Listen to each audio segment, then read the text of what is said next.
Hello, how are you doing this evening? Hope all goes well with you. Oh, I haven't seen anyone here. Where are they? Where are my lazy students?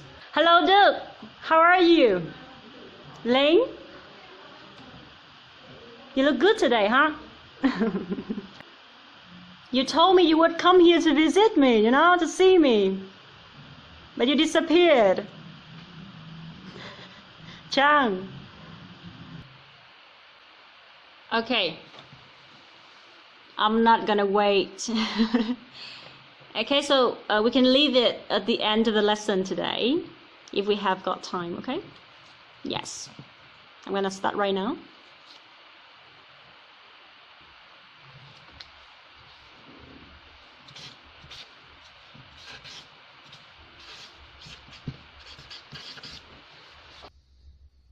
Can you see it?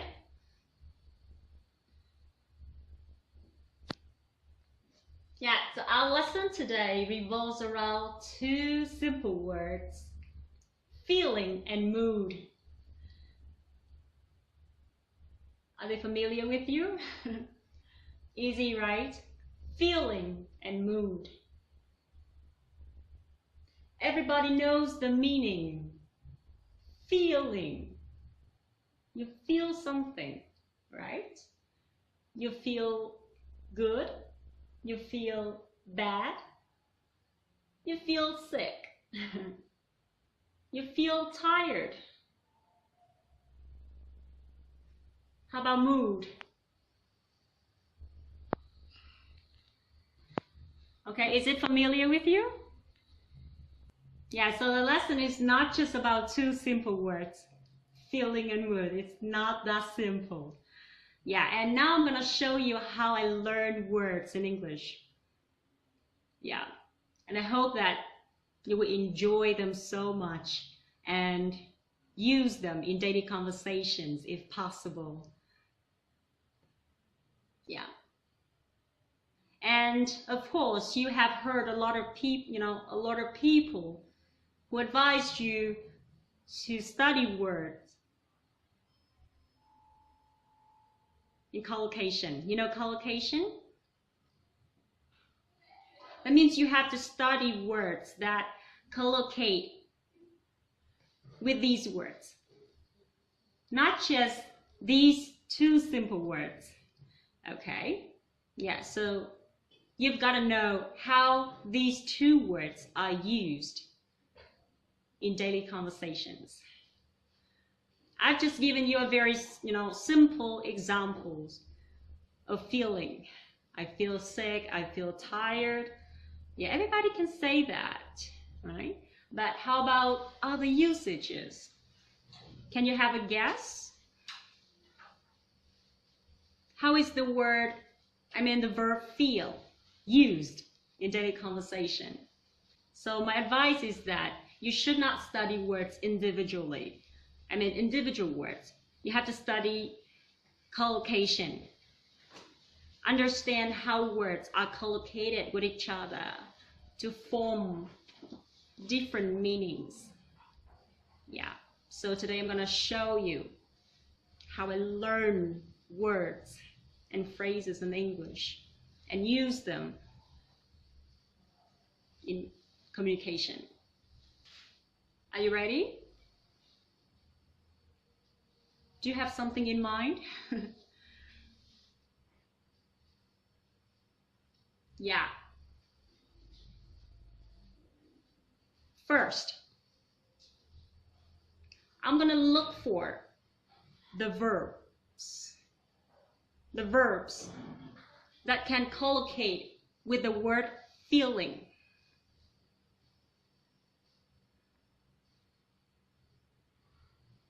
Now, can you give me some verbs that can collocate with feeling? Okay, now the first verb is show. Show. S-H-O-W. Show your feeling. Can you guess what it means? Can you guess what it means? Show your feeling. So if you have a feeling for a handsome boy or a beautiful girl, do you dare to show your feeling? Some people are pretty shy, but some people are quite confident. How about you? Is it difficult for you to show your feeling towards somebody who you love? Okay, so the first phrase is show your feeling. So the best way to remember this phrase is to make up a sentence.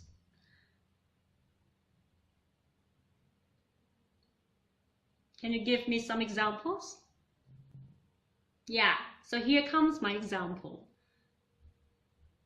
I find it really hard to show my feelings because I find him unreliable. All right, so instead of using show, you can use another verb which has a similar meaning. Do you know what it is? Yeah, the verb express, okay? Express. E-X-P-R-E-S-S. Express. So we have two verbs here. Show your feeling and express your feeling. Good to go. Very good. Okay, now, next verb. If you don't want to show your feeling, that means you will hide, okay? Hide your feeling. H-I-D-E. Hide your feeling.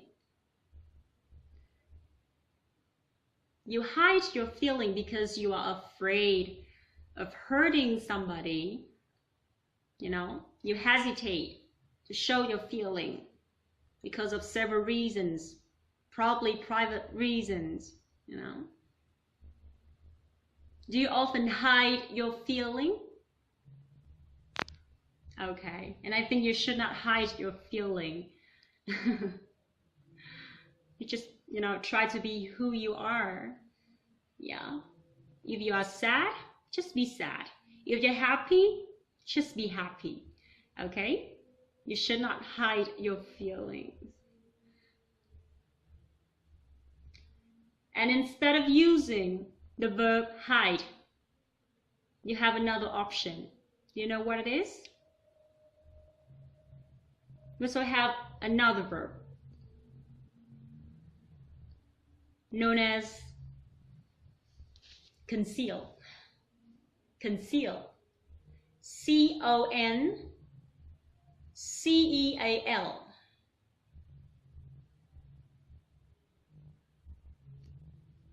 Yeah.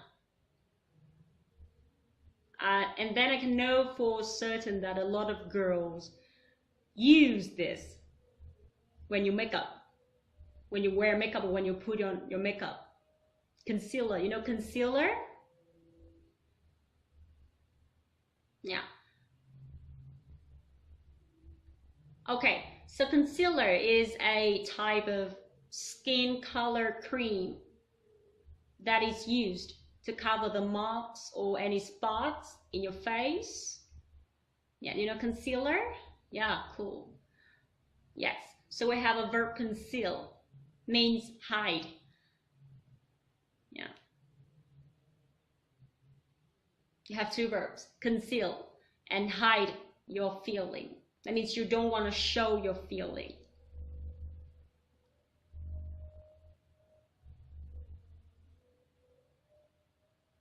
Okay. And the next verb is hurt your feeling. Hurt your feeling.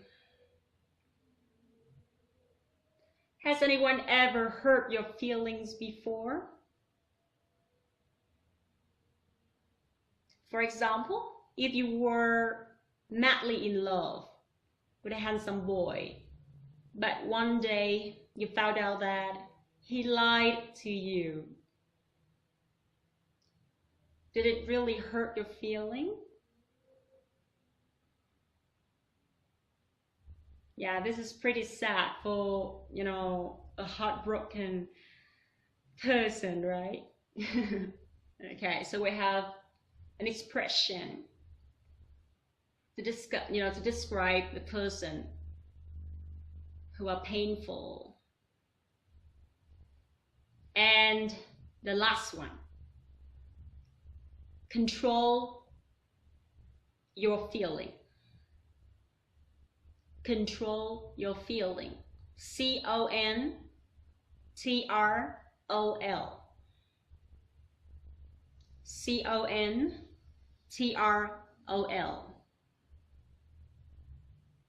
Control your feeling. What kind of person you are? Are you hot-tempered? Yeah.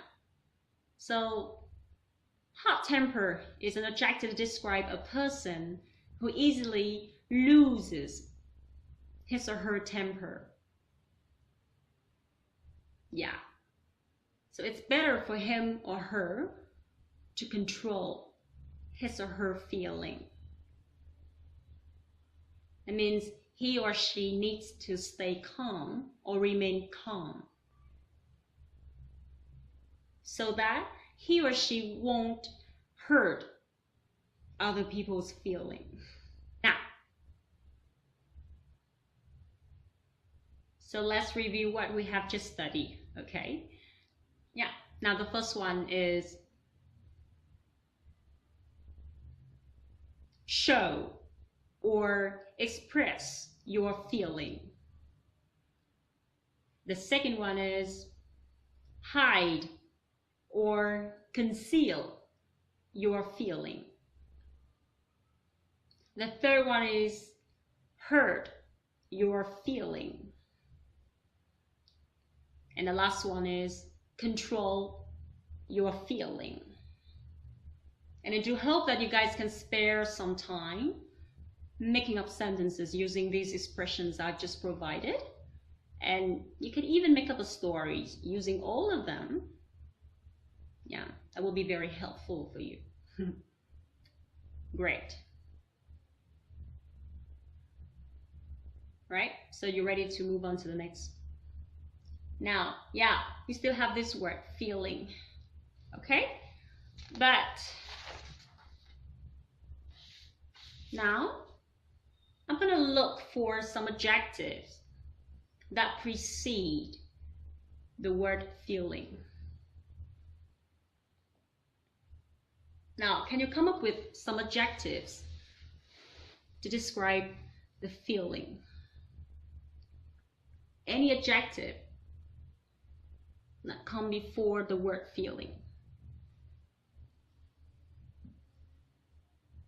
Any suggestions? Now, the first one can be bad feeling or terrible feeling. Okay, so we have an adjective bad, or even worse, you can use terrible feeling. Okay.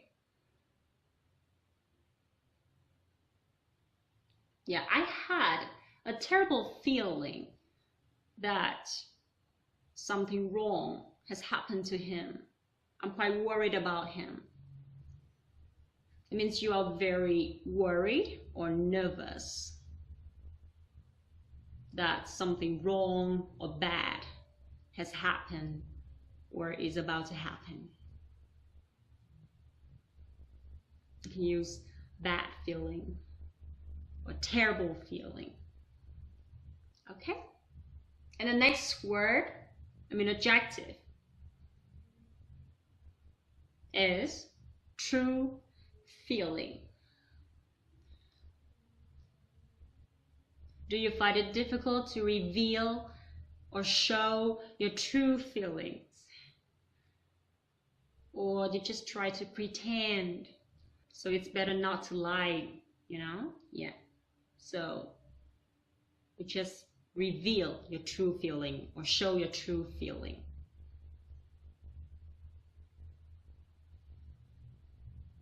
If you want to maintain a good relationship with anyone, especially your close friend, the person who is reliable enough for you to share with, you know, a lot of trouble in life, it's much better for you to show your true feelings. Okay, so in this case you can use the adjective true. All right, that comes before feeling. Yes, and the next one is mixed feeling. Yeah, I bet you guys have mixed feelings all the time when you are in the process of making decision, you know? Mixed feeling. M-I-X-E-D.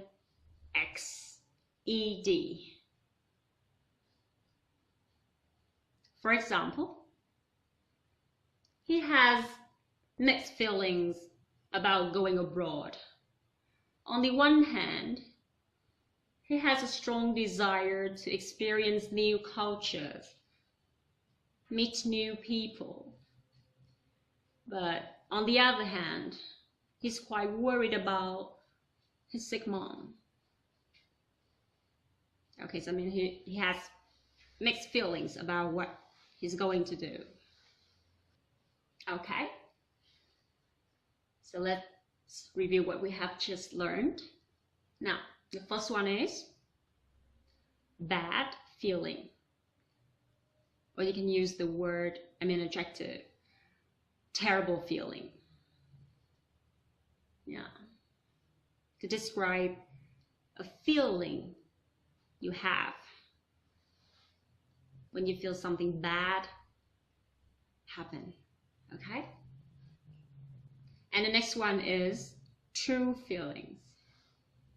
Yeah, you should reveal or show your true feelings with your close friends so that you guys can understand each other more.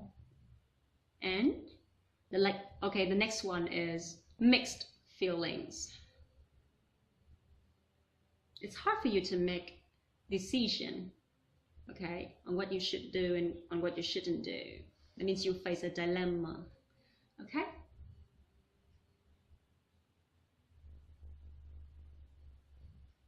okay, now let's move on to the next part.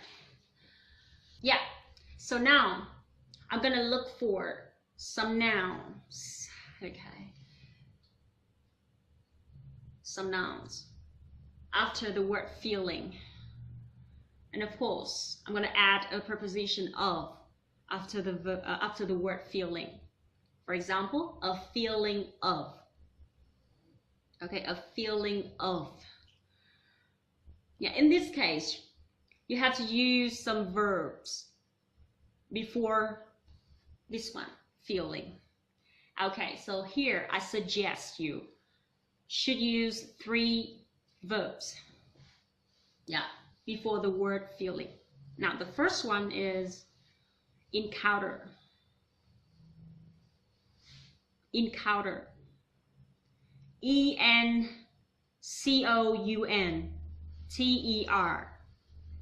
Encounter. And the next one is experience. Experience. E-X-P-E-R-I-E-N-C-E. Experience. So this one sounds familiar with you, right?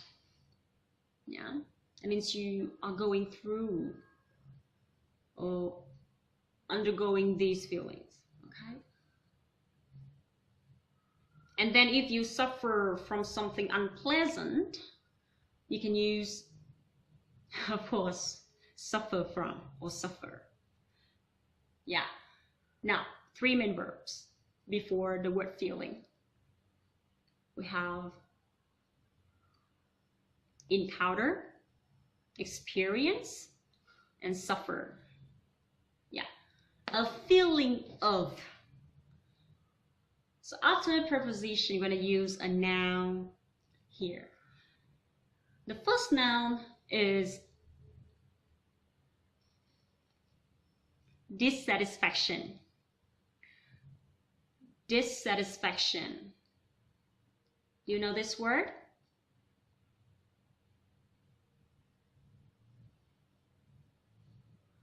Yeah. It derives from the verb satisfied. And then we have antonym dissatisfied. Okay? And a noun form of it is dissatisfaction.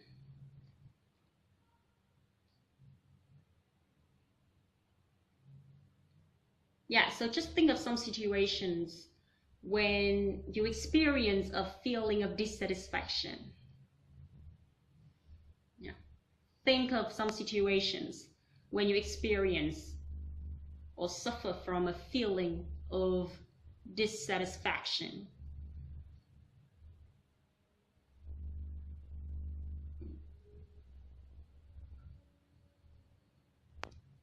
Yeah, you may get bad grades at school.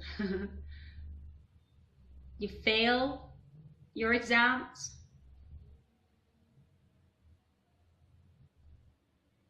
What else?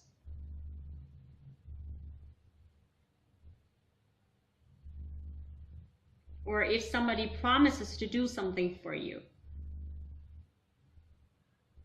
but unfortunately he or she forgets.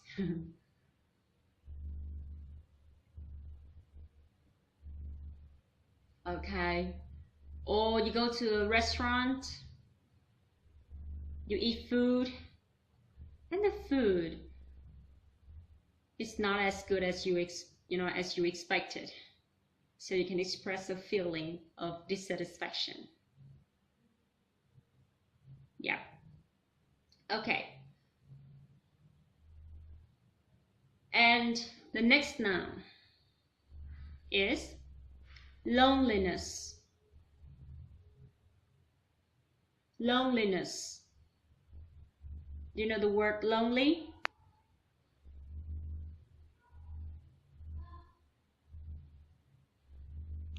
You're lonely when nobody is beside you, right? You're just by yourself, on your own. Have you ever experienced any feeling of loneliness? That means nobody is beside you. No? Or yes? Yeah, everybody can experience this feeling at least once in a lifetime. Yeah. So you can make up a sentence using this phrase, a feeling of loneliness.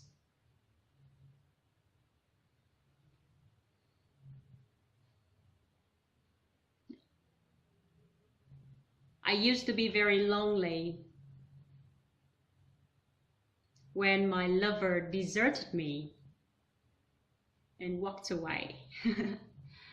Yeah, so it was pretty hard for me to overcome a feeling of loneliness. Yeah, that's my example. How about yours? Give it a try.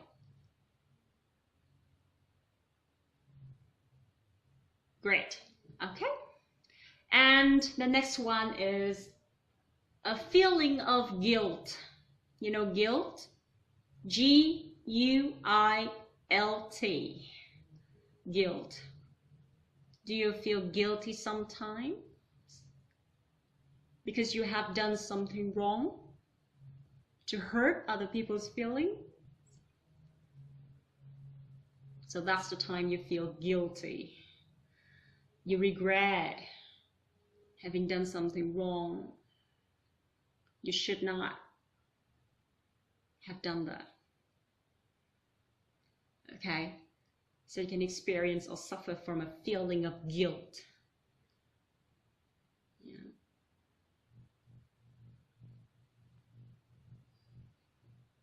Yeah. So you can make up a sentence using the phrase a feeling of guilt, like this. Well, let me see. Yeah, he had a feeling of guilt after he had abandoned his litter of puppies. Yeah, poor the puppies. Yeah. He shouldn't have done that. Okay?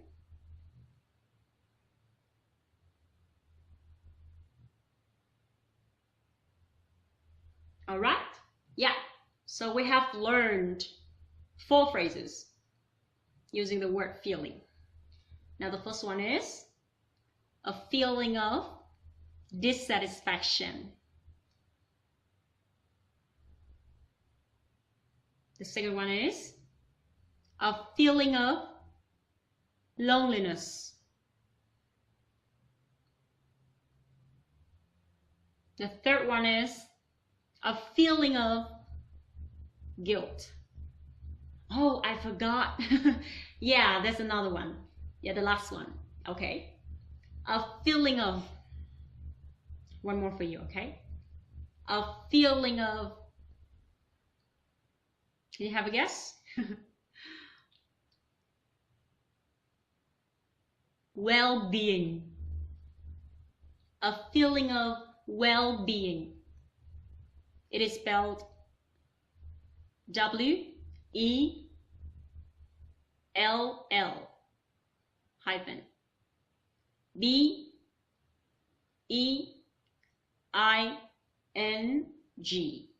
Well-being. A feeling of well-being. So when can you have a feeling of well-being? When? But first you need to understand the word well-being. What does it mean? What does it mean? Well-being. Well-being by definition is a term to describe the state of health, a good state of health and happiness. Okay, everybody wants to achieve a feeling or a sense of well-being. What can you do to have a feeling of well-being? That means you are physically and mentally strong and healthy. You're both physically and mentally strong or healthy. Of course, doing yoga and other kinds of sports will help you to develop a sense of well-being or to have a feeling of well-being. And I hope this is going to be one of your resolutions this year. Okay? Good to go. Very good. Now, next. This one, well, waited for so long, right? Yeah, we have the next word, mood. M-O-O-D. Remember, long U. Mood. Okay. Likewise, you've got to find out the words that collocate with the word mood. Let's start off with verbs first. Okay? Now, can you come up with the verbs that collocate with the word mood? Any ideas?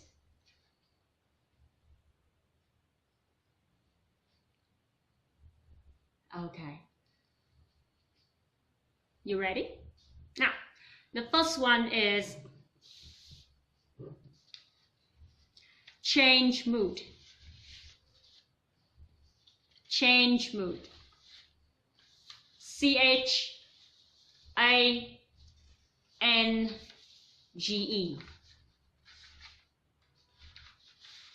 Change mood. And you need to differentiate between the two words, change and chance. Some of you guys here may mispronounce the two words, change and chance. Yeah, the first one has just been pronounced for you, but the second one is pronounced like this. C-H-A-N-C-E. It's different, okay? Yeah, so change, chance. Okay.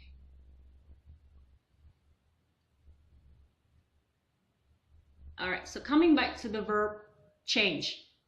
Change mood.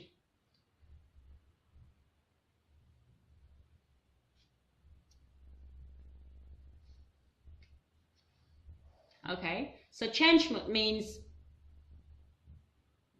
you switch your mood.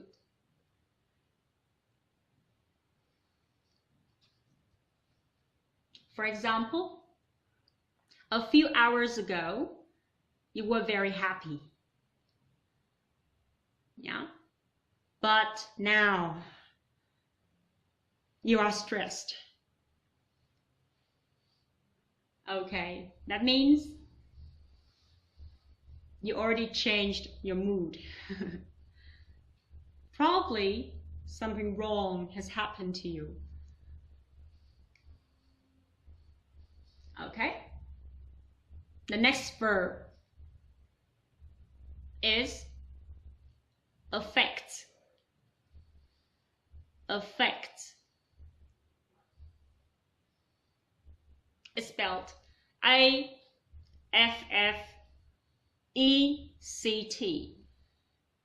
Affect your mood.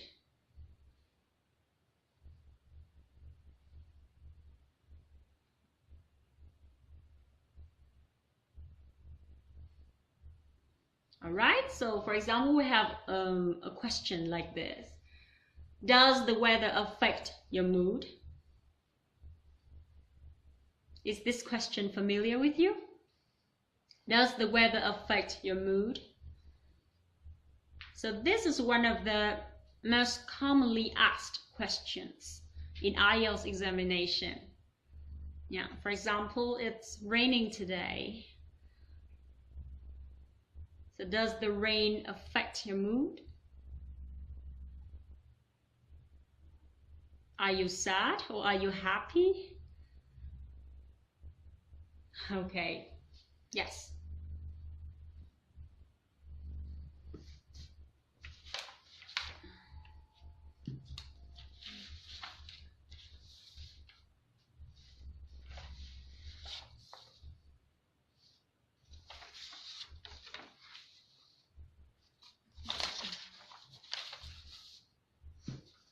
Okay, hold on one second.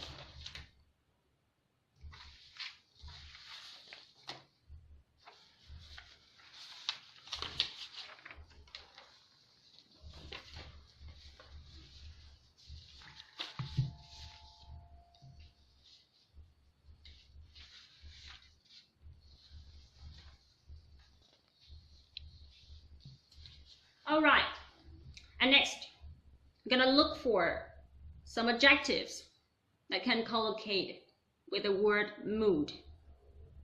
Adjective.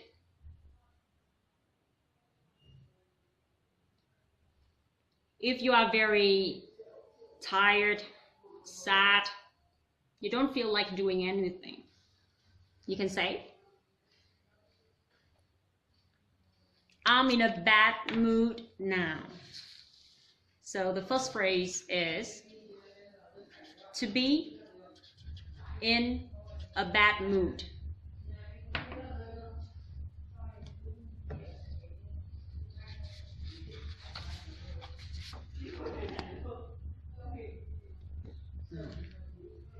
Okay, so you will have one example like, why are you in such a bad mood?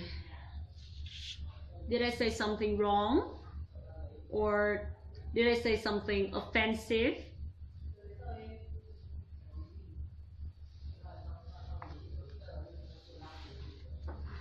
Or another example can be, I've just got bad marks at school. I'm in a bad mood right now. I don't feel like going out with you. Maybe, some other time. Okay. In contrast, we have, yeah, good. To be in a good mood. That means you are very happy and excited.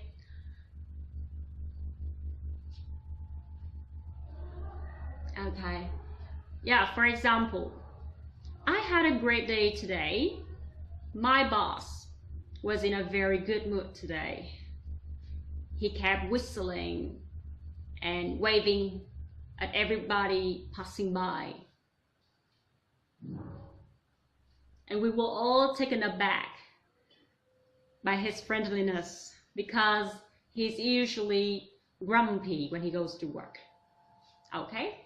So if you want to describe somebody who is very happy and excited, you can use the phrase to be in a good mood. Easy, isn't it? Oh, it's not that easy. Okay. Yes, and next one is a lazy mood. Lazy mood. It sounds strange, right? Yes. And this phrase, a lazy mood, is used when you want to describe a situation in which you don't feel like doing anything. It's simply because you are lazy. And it reminds me of a very famous song performed by Bruno Mars. Yeah, as far as I remember, it is called Lazy Song, right? Yeah, I don't know for sure. Yeah. Okay. Well, we've just learned 3 adjectives that come before the word mood. But remember, you have to add to be before that. To be in a good mood, to be in a bad mood, to be in a lazy mood. Okay? Yes. And next, we also have another phrase to describe a person's readiness or willingness to do something. That is, to be in the mood for something. To be in the mood for something. Or to be in the mood to do something. You can use either a noun or 2 verbs after that phrase. Again, to be in the mood for something, or to be in the mood to do something. Yeah, okay, so let me give you one example. Well, today I'm in a lazy mood. I don't feel like cooking at home. I'm in the mood for a lavish dinner at a 5-star hotel. Wow, it's time for you. I'm sorry, it's time for me to splash out my money, right? Okay? Okay, so splash out means you spend a lot of money on something. Okay? All right. They're not that easy to learn, but this is the best way to memorize words in English. You don't just simply understand the meaning of the words, like feeling or mood. You've got to find out or look for the words, which can be verb,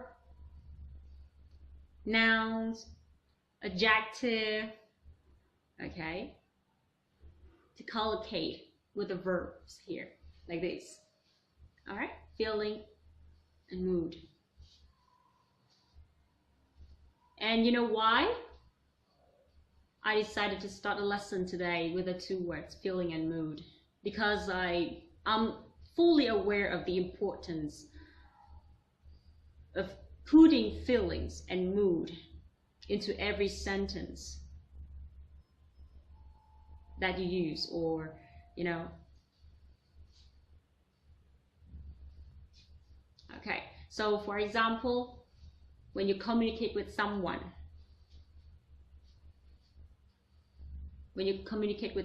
or when you have a conversation with anyone, you'd better put your feelings, emotions, right, into every single word in a sentence. You're not like a log, that you're saying something without feelings or emotions. People will get bored to death if they have to talk to someone who acts like a log. Okay? And these words and phrases, these phrases are very useful for you to achieve higher scores in IELTS. Because you know for sure, or you know exactly how they are used. Yeah. And instead of using some common words to describe feelings, like I feel sad, I feel happy, you can use other alternative phrases. Yeah, to diversify the language use in your answers. Okay? I hope they are very useful for you, especially for those who are studying IELTS at the moment, who struggle to study or learn new words. Okay. Yeah, and I do hope that in the next lesson you will still stay with me to study some of the most commonly used expressions to describe different kinds of emotions and feelings. Like, if you are happy, what will you say? If you are sad, what will you say? If you are nervous or scared, what will you say? Yeah, to achieve better scores in IELTS. Right?